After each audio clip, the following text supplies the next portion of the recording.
Agora é a vez dos monstros, dos kaijus. Exatamente, começou Monarch, o legado de monstros no canal Apple Plus. E, cara, eu vou contar pra vocês, eu já fiz os reacts aqui dos trailers, da série e tudo mais, atrasado inclusive, né? E vou combinar, eu já tava desconfiado que a série teria um apelo visual, porque nada, se for parar pra pensar, o cenário de tudo isso daí necessita de uma qualidade visual que realmente encha os olhos. E eu vou falar, os caras estão gastando dinheiro com isso aí, e é bom mesmo, meus amigos. Eu assisti os 2 primeiros episódios, vou comentar o primeiro aqui com vocês, depois o segundo, e vamos combinar. O Monarch, o legado de monstros, realmente traz você para esse universo e te pega de jeito, cara, ao ponto assim de criar uma catarse, como eu sempre costumo dizer aqui, que essa ligação com essa vontade de querer ver mais, assim como foi em Loki, em Mandaloriano e essas grandes séries aí. Eu vou falar, cara, parabéns pra Apple TV que tá entregando. Não tô ganhando nada pra falar da Apple, cara, tô falando aqui como fanboy mesmo, cara. E a pergunta que não quer calar, você que tá me ouvindo falar aí, poxa vida, Alexandre, eu vou ter que assistir todos os outros filmes do Godzilla aí pra poder entender tudo isso daí? Não precisa ver nada, muito pelo contrário, pode chegar de coração aberto, apesar de que em alguns momentos vocês vão ver as criaturas transitando e tudo mais, e você vai falar, caramba, quando isso aconteceu? Então fica aí o convite para você assistir os outros filmes. Inclusive, eu já tenho comentários desses filmes aqui, eu vou deixar nos cards para vocês poderem acessar depois o meu Monstroverso, para vocês entenderem um pouco aí dessa epopeia gigantesca, colossal, que começa agora no Apple Plus TV, né? E meus amigos, vem comigo, porque a série é muito boa mesmo. Bom, se você está chegando aqui agora, seja mais do que bem-vindo. Meu nome é Alex Fury. Esse aqui é um canal Como é Bom Ser Nerd. Aqui a gente fala de quadrinhos, fala de séries, fala de cinema, fala de tudo que a gente gosta dentro deste universo fantástico dos quadrinhos para as telas.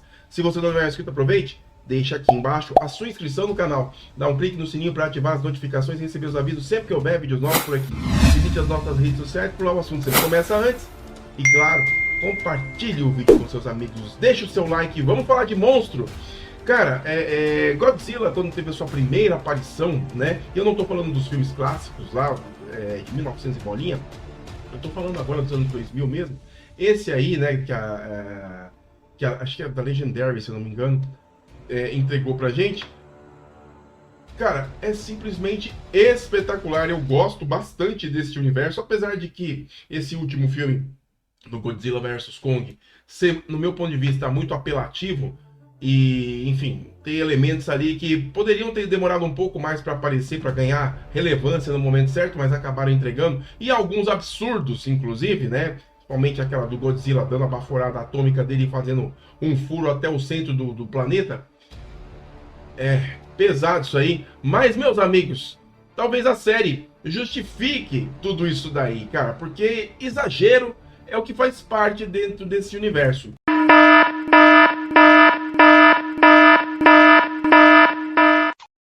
A história, basicamente, ela não tem assim, como eu sempre costumo dizer, não é a invenção da roda, mas é uma daquelas histórias que fazem a ligação de pontos para que você entenda o que faz parte do que, né? E a série, ela abre no primeiro episódio, lá em 1973, se eu não me engano, com aquela cena lá do Godzilla, não, do King Kong na Ilha da Caveira. Quando os caras chegam, né, tem até o Samuel Jackson, não mostra aí, não dá relevância para ele, mas dá relevância para um personagem que é o motivo dessa expedição toda ter começado e efetivamente dá a cara que esta Monarch tomou ao longo dos anos. E eu tô falando do Bill Randa, que é personagem interpretado aí pelo John Goodman. É ele que abre aí, inclusive é bacana a cena porque ele tá em momento de fuga. Aliás, antes dele iniciar essa fuga, ele abre lá uma tela, uma gravação que ele faz ali rapidinho, sendo perseguido por alguém, por alguma criatura, e ele diz que ele começa ali registrando um legado que ele quer deixar, que é justamente o mote da história, né? O que realmente dá o nome e a estrutura de Monark, o legado de monstros, né? E ele foge para uma beira de praia, para uma arrebentação ali do lado, para uma encosta, e ele tá sendo perseguido por uma enorme aranha, cara. É legal essa cena que você já entra no hype, né, cara? Que é o que a gente quer ver, que é o que a gente sempre reclamou dos outros filmes do Godzilla, que é muito drama humano, e esse vai ter. Só que esse drama humano, como eu disse nos outros trailers que eu tinha feito até o React, ele vai servir para colocar algum alicerce e explicar o que é esta Monark que está aí ao redor, que está permeando este universo de monstros. E ali tá aquela cena que eu achei incrível, né? Dessa cena dele sendo perseguido por essa aranha gigante, que tá pronta para devorá-lo. E quando ele tava ali na encosta, ele tava inclusive segurando uma bolsa. A gente não sabe o que é. Ele arremessa essa bolsa pro mar, né? E deixa levar, porque dali para frente ele vai morrer, vai ser devorado. Justamente para que o mar leve esta bolsa para quem tiver a proximidade de um dia encontrá-la e assim pegar os registros que estão ali dentro. E eis que na beirada desta encosta sai um crustáceo gigantesco também, que sai na porrada contra essa aranha. E é bacana, cara, porque você vê a escala, e que é o que eu gosto, cara. Esses filmes de monstro gigante, a escala, né, a movimentação que o Bill Randa, ele não tem tanto...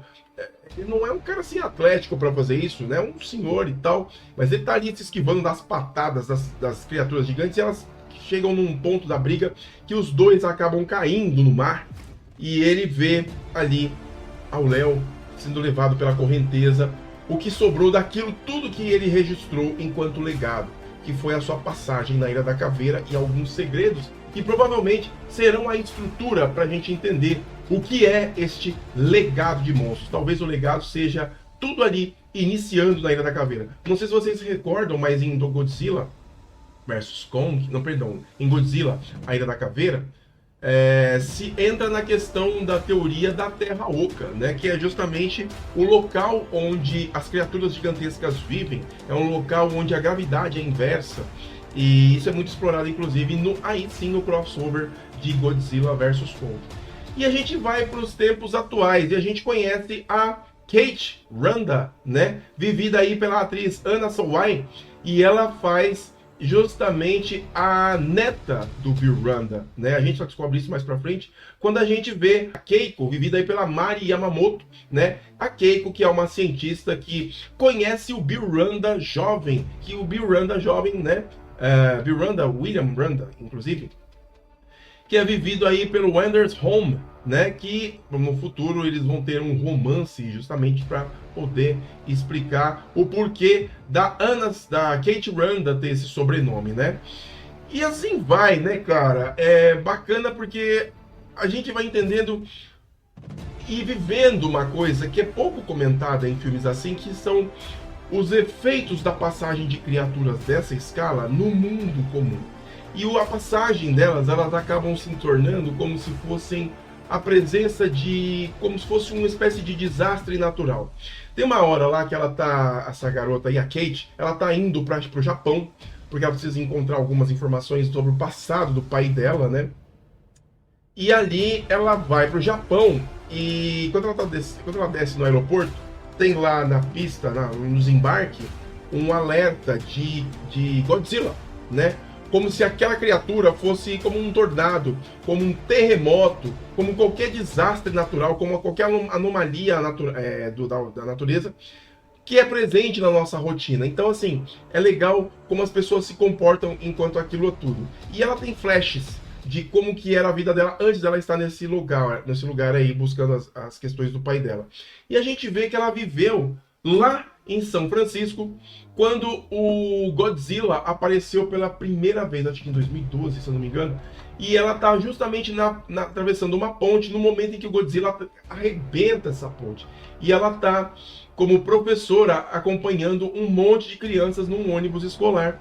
E nessa hora ela tenta salvar todas essas crianças, né, cara? Ela salva algumas e esse é o trauma dela, porque ela fica se lembrando daquele momento, cara, e ela, principalmente depois que o Godzilla passa, o ônibus não consegue se sustentar e ele acaba caindo entre aquela fumaça de escombros daquela ponte destruída com todas aquelas crianças ali, tirando as poucas que ela conseguiu salvar.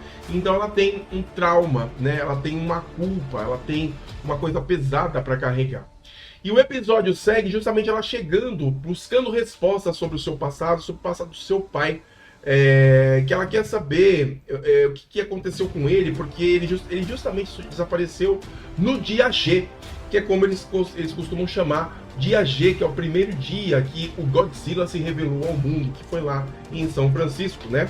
É engraçado essa cena que quando ela pega o táxi, o taxista fala assim, tome cuidado com os alertas, porque ó, aqui os monstros aparecem de verdade, ou seja, fazendo uma alusão justamente aos kaijus que são comuns da cultura japonesa, né? Dos grandes monstros, quanto os tokusatsu, enfim.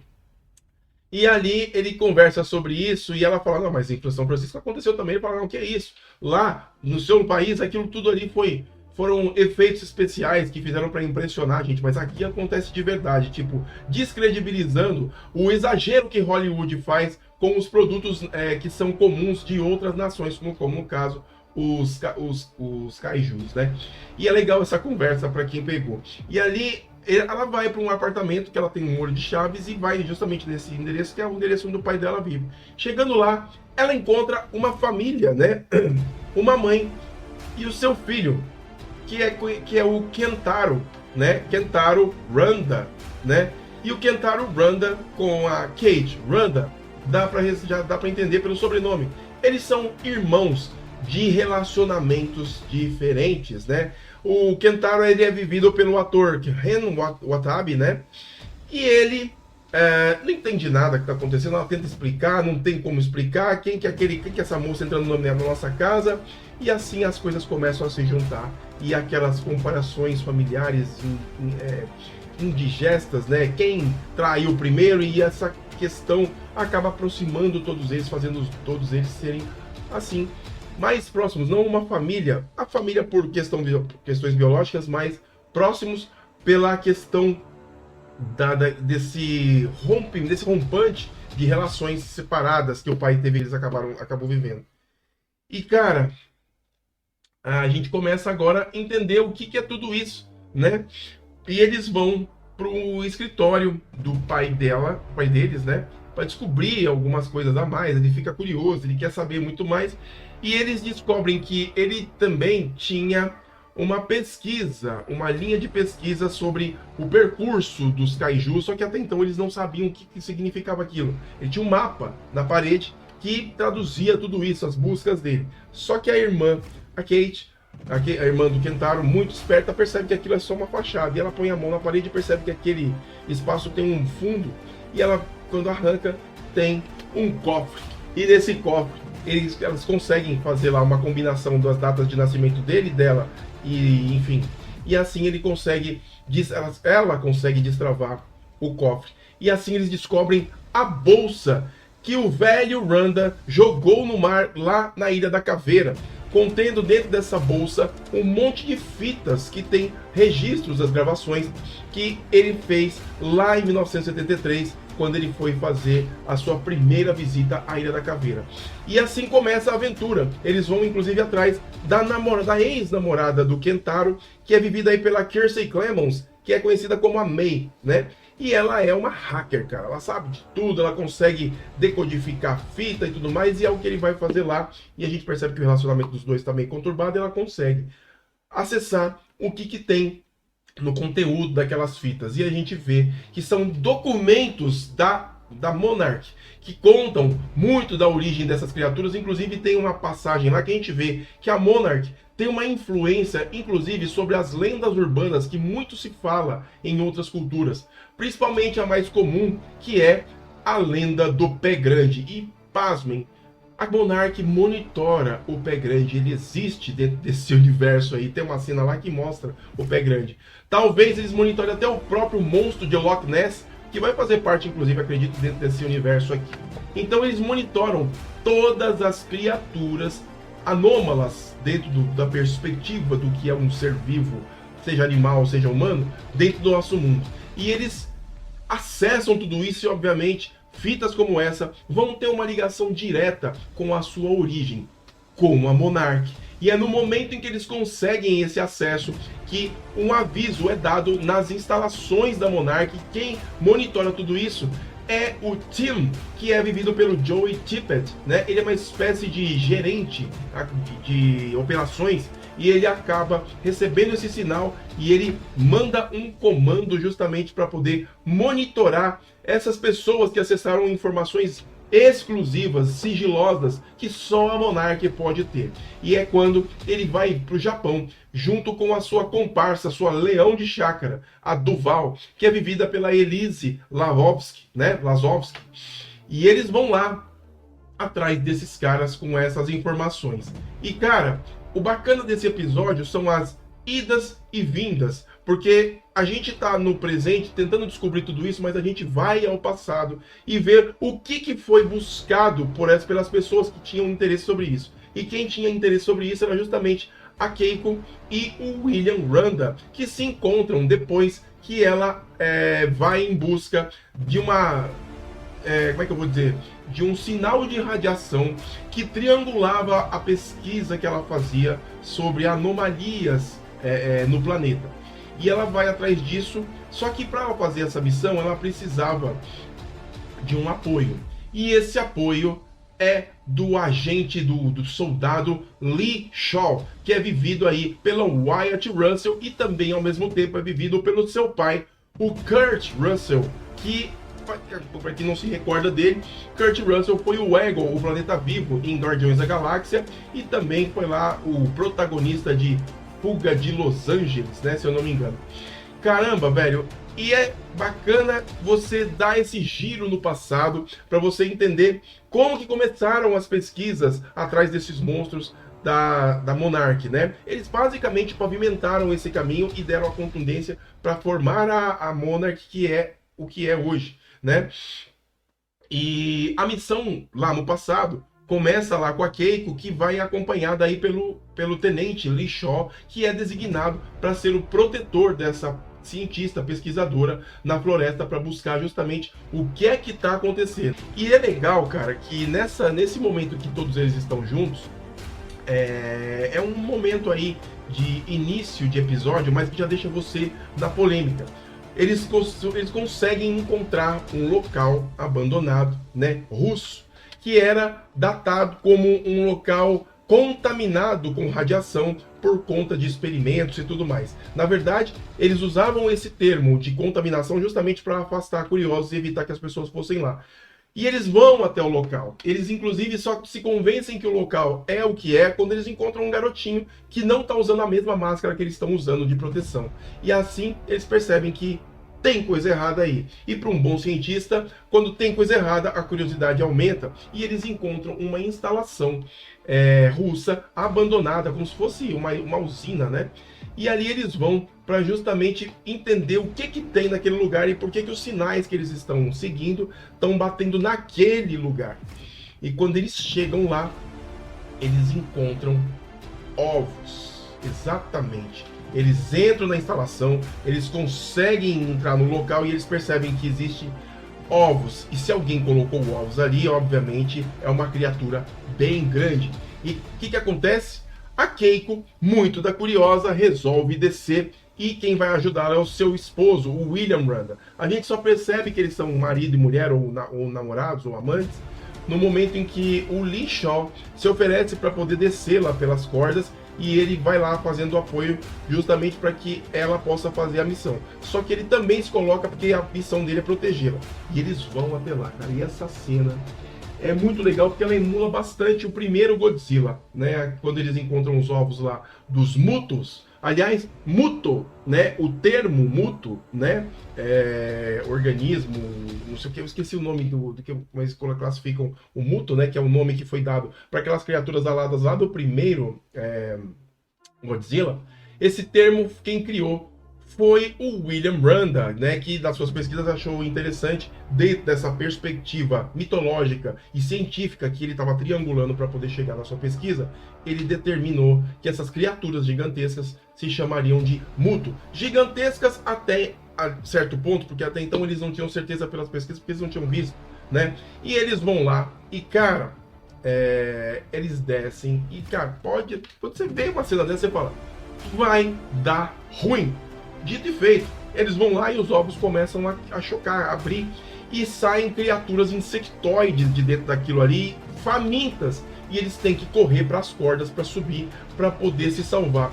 O William Randa tenta puxar a sua esposa, só que as criaturas... Vocês assistiram Guerra Mundial Z? Sabe quando os zumbis começam a se empilhar e se fazer uma espécie de pirâmide até chegar na altura que eles querem alcançar? Pois as criaturas faziam a mesma coisa. E elas conseguem pegar nas pernas da Keiko, que tá tentando subir, o Randa puxando, o Lee Shaw tentando subir.